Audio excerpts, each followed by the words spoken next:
Achieve record locking with MSSQL 7 or later. Programmatically and Failsafe lock records in MSSQL 7. How would you like to be able to determine if a record has been locked in MSSQL Server and not get that annoying record has been changed by another user when you finally try to post your changes? There is an easy approach. Quite easy, but it has to be implemented programmatically. This is how. For every record you want to lock to this, create a global temporary table that is named after the table on which the record is, together with the unique ID of the table.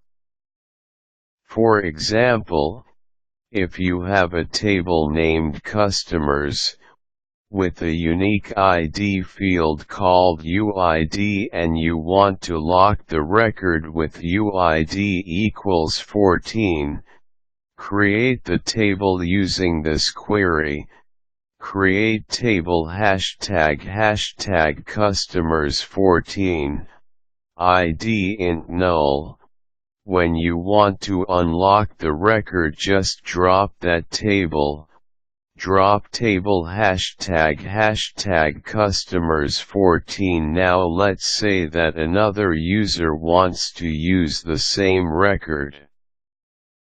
His client program tries to create the same global temporary table, but fails with an exception, because no two global temporary tables can have the same name. Trap the exception in a try except clause and you are home free. Tips: A. Use this only for SQL Server 7 and above. SQL 6.5 and below have a terrible way of handling temporary tables that gives a lot of overhead. B. You can create any kind of column in your temporary table, so you can have info like what time the record was locked and by what user. C. Never use this approach if there is a chance someone will forget his computer open on a record for hours, and that computer is located, let's say, 100 miles from the server. D.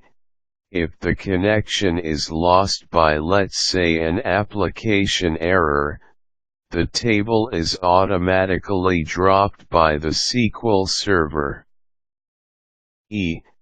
If the computer shuts down by a power failure, the SQL server waits for about 15 minutes and then drops the temporary table, or if the computer logs on again, the table is dropped automatically. F. If you don't want to have to handle an exception, you can also check for the existence of the temporary table in the master database.